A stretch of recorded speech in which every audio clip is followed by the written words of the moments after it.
Hi hello வணக்கம் and welcome to ஜெரிஷாஸ் kitchen. இந்த வீடியோவில் வெஜ் பிரியாணி எப்படி செய்கிறதுன்னு பார்க்க போகிறோம்.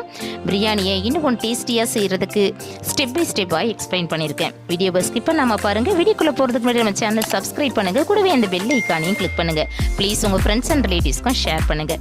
இப்போ நம்ம இஞ்சி பூண்டு பேஸ்ட் ரெடி பண்ணிக்கலாம். நான் 10 பல் பூண்டை ஒரு மிக்ஸி ஜாரில் சேர்த்துக்கிறேன். கூடவே இந்த சைஸ் இஞ்சி எடுத்துக்கோங்க. இஞ்சியை கட் பண்ணி சேர்த்துக்கோங்க. கூடவே ஒரு கைப்பிடிக்கு குறைவாக மல்லி, புதினா, ஒரு பச்சை மிளகாய் இது எல்லாத்தையும் சேர்த்து நல்ல ஒரு ஃபைன் பேஸ்ட்டாக அரைச்சி எடுத்துக்கலாம். இப்போ நம்ம பிரியாணிக்கு தாளிப்பு கொடுக்க போகிறோம். அதுக்கு ஒரு ப்ரெஷர் குக்கரை ஹீட் பண்ணி 3-4 ஸ்பூன் எண்ணெய் சேர்த்துக்கலாம். கூடவே 2 ஸ்பூன் கீ சேர்த்துக்கலாம். எண்ணெய் நல்லா ஹீட் ஆனதும் ஒரு சின்ன துண்டு பட்டை, ஒரு நட்சத்திர சோம்பு, 4 கிராம்பு, 2 ஏலக்காய், கல்பாசி சிறிதளவு, ஜாவத்திரி சிறிதளவு, பே லீஃப் 1 இது எல்லாம் நல்லா பொரிஞ்சுதும் 3 மீடியம் சைஸ் ஆனியனை பொடியாக கட் பண்ணி வச்சுருக்கேன். அதையும் சேர்த்து நல்லா வதக்கி எடுத்துக்கலாம். ஆனியனை நல்லா குக் பண்ணிக்கோங்க. இப்போ நாம் சேர்க்குற எல்லா பொருளும் 2 கிளாஸ் பாஸ்மதி ரைஸுக்கு தான் நம்ம இப்போ சேர்க்குறோம். இப்போ நாம் ஏற்கனவே அரைச்சி வச்சுருக்கிற இஞ்சி பூண்டு பேஸ்ட்டு சேர்த்துக்கலாம். சேர்த்து நல்லா கலந்து விட்டுக்கோங்க. இப்போ நான் இதில் 3 மீடியம் சைஸ் தக்காளியை பொடியாக கட் பண்ணி வச்சுருக்கேன். அதையும் சேர்த்துக்கிறேன். கூடவே 2 பச்சை மிளகாயை நீலவாக்கில் கட் பண்ணி வச்சுருக்கேன். அதையும் சேர்த்து நல்லா கலந்து விட்டுக்கலாம். இப்போ இதுக்கு தேவையான அளவு, பிரியாணிக்கு தேவையான அளவு உப்பு சேர்த்து நல்லா கலந்து விட்டுக்கோங்க. இப்போ இதில் நாம் மசாலா சேர்க்க போகிறோம். 1/4 டீஸ்பூன் மஞ்சத்தூள், 1 டீஸ்பூன் சில்லி பவுடர், கூடவே 2 ஸ்பூன் தயிர் இது எல்லாத்தையும் சேர்த்து நல்லா கலந்து விட்டுக்கலாம். நாம் சேர்த்து எல்லா மசாலாவும் நல்லா வெந்து வந்துடுச்சிங்க. இப்போ நம்ம காய்களை சேர்க்க போகிறோம். நான் 2 கிளாஸ் பாஸ்மதி ரைஸுங்கிறதுனால குறைவான அளவு காய்களை தான் எடுத்திருக்கேன். 10 பீன்ஸை பொடியாக கட் பண்ணி வச்சுருக்கேன். அதை சேர்த்துக்கலாம். கூட ஒரு பெரிய சைஸ் கேரட்டை பொடியாக கட் பண்ணி வச்சுருக்கேன். அதையும் சேர்த்துக்கிறேன். 1/4 கப் பச்சை பட்டாணி சேர்த்துக்கலாம். இது எல்லாத்தையும் சேர்த்து நல்லா கலந்து விட்டுக்கோங்க.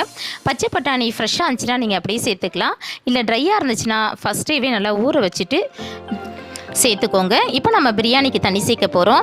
பாஸ்மதி ரைஸை நம்ம ஊற வச்சுட்டு செய்கிறதுனால 1 கப் பாஸ்மதி ரைஸுக்கு 1.5 கப் அளவு தண்ணி சேர்த்தா போதும். நான் 2 கப் பாஸ்மதி ரைஸ் எடுத்துருக்கிறதுனால 3 கப் அளவு தண்ணி சேர்த்துக்கிறேன். தண்ணி சேர்த்தாச்சிங்க. தண்ணி கொதிக்கிற வரையும் வெயிட் பண்ணுவோம். இப்போ தண்ணி நல்லா கொதிச்சு வந்துடுச்சு.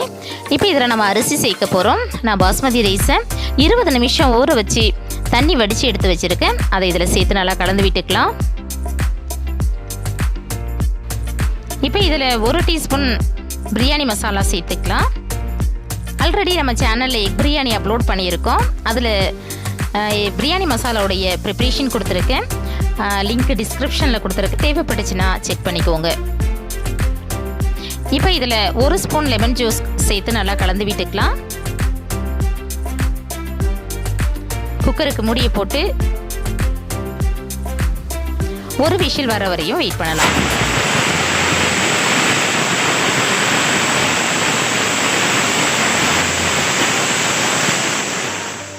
இப்போது விஷில் வந்து 10 நிமிஷம் ஆகிடுச்சிங்க. ப்ரெஷர்லாம் கூட நல்லா ரிலீஸ் ஆகிடுச்சு. நம்ம குக்கரை ஓப்பன் பண்ணி பார்க்கலாம்.